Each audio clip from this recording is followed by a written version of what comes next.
friends, welcome to ThinkerViews podcasts where we share our book reviews with you. The world of fantastic fiction is an unending source of stories that highlight the richness of human imagination, which creates worlds that are richer and deeper than our own times and filled with magic and adventures. There are a lot of works that weave the threads of mythologies from around the world with a rich landscape filled with humans and other races as they face and resolve the conflicts of their times. We have started exploring the Wheel of Time series by author Robert Jordan this year and are enjoying the rich fantasy built and revealed layer by layer as we join the characters of this world on their journeys. We have reviewed the first book of this series here on ThinkerViews, namely The Eye of the World. You can enjoy the book review at www.thinkerviews.com or listen to our audiobook review podcast on a variety of platforms.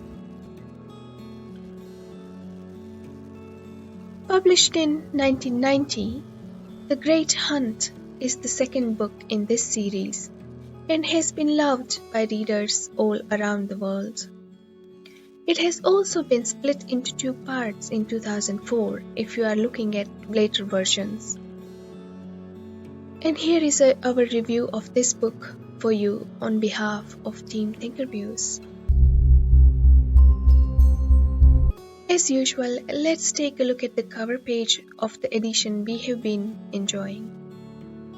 The latest version of the book has a very attractive cover page following a green theme. You can see a dense forest and, of course, the Wheel of the Time as well. The latest cover page also shows a note about the TV series adaptation that is available on Amazon Prime. The old version cover pages were simple. You can still see some of them on Audible or in the old library copies. Another version of the cover pages reflected the same from earlier English novels. With the time and commercial success, the appearance of a person or media changes a lot most of the time in a good way, and the cover page of this book is an authentic example of the same. The storyline goes something like this. When we left the Eye of the World at the end of the first book, we knew a few things. Rand, Met, Perrine, Egwene, and Nynaeve know that their lives are not going to be lived the way they always imagined. They are all marked up for bigger destinies and they must all follow their own paths. They have all been sheltering in Foldara since the last battle. And so we learn the Shienaran ways of life and culture while we see how Len teaches sword fight to Rand, how Met is still addicted to his dark secrets, and how Perrine still hopes to outrun his inner self. Then the flame of Tar Valon arrives. The head of the Aes Sedai, Siuan Sanche, sees the young people for what they are. But the visit also triggers the Dark Friends who attack the castle from inside, and in the resulting chaos, the five are split up again. Egwene and Nynaeve go to the White Tower to start their training as Aes Sedai. Rand, Met, and Perrine join Lord Ingtar's quest to retrieve the stolen horn of Valer.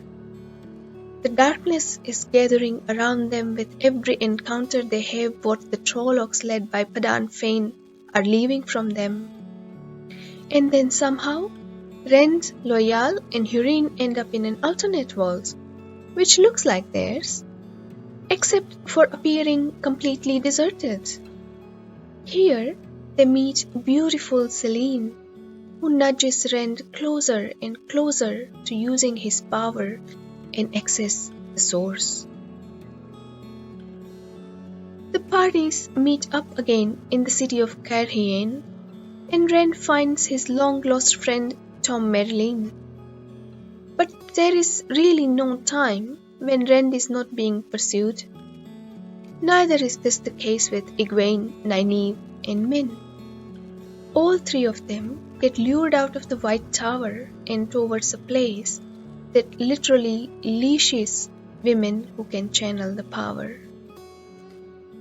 As has been told since the beginning of the book, the great hunt for the Horn of Valere will lead everyone to Toman Head, and that's where Rand will once again have to face his arch-enemy.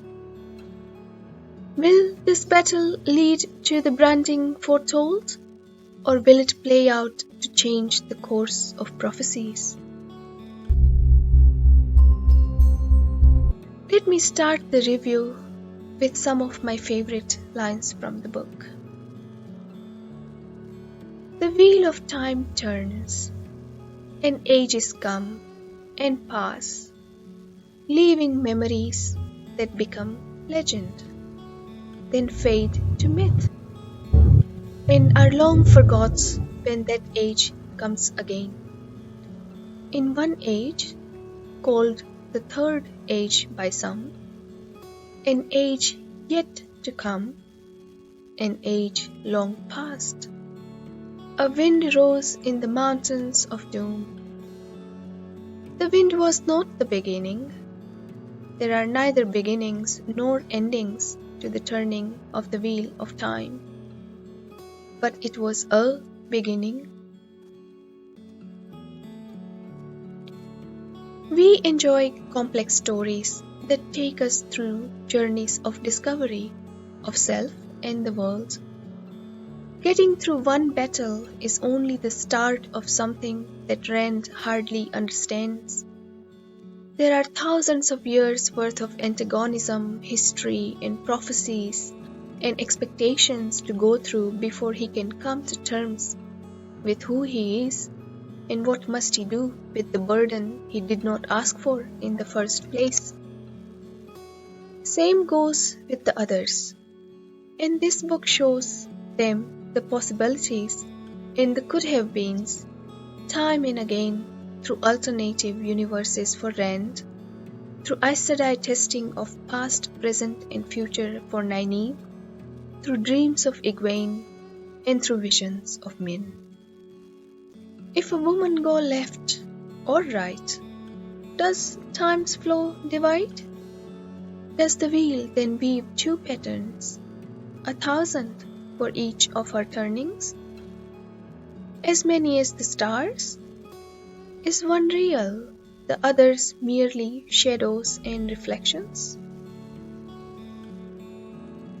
And there is the sweep of history as empires rise and fall over time. We see more Arthur Hawkring's legends here. By the way, reminds me of King Arthur stories and his legacies. How a branch of the family living away from the broken worlds develops a set of beliefs and goals and political intrigues so different and yet all-consuming to them.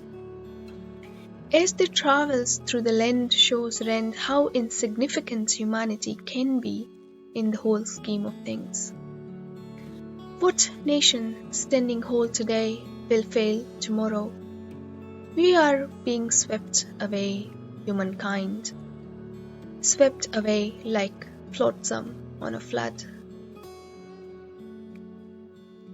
And yet, what is the history of humanity but the millions of lives lived and billions of decisions that could lead to endless results and consequences? For all the novelty of this sense of skill and power and sacrifice and burden of these journeys, they are fighting the inevitable battle that takes place again and again, and yet there has to be subtle changes in the moves and countermoves as the enemies learn of each other with every fight. Sometimes, old enemies fight so long that they become allies and never realize it.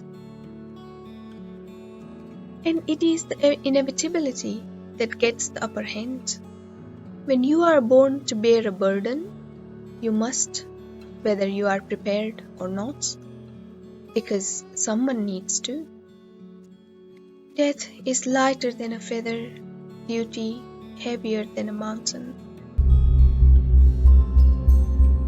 In summary, The Great Hunt continues the epic tale of eternal struggle between light and darkness, and beginning of journey for heroes who must become heroes and save the world. ThinkerViews rating for the series stays around 8 stars out of 10. Please do let us know via comments if you are a fan of Robert Jordan's World of the Wheel of Time series. Please like the post if you are enjoying our book reviews and subscribe to the channel so you are alerted when our new podcasts are released. Please share with us any other fantasy adventurous series that you have read enjoying and would like us to read and share our reviews with other readers out there. And until the next time, thank you for listening.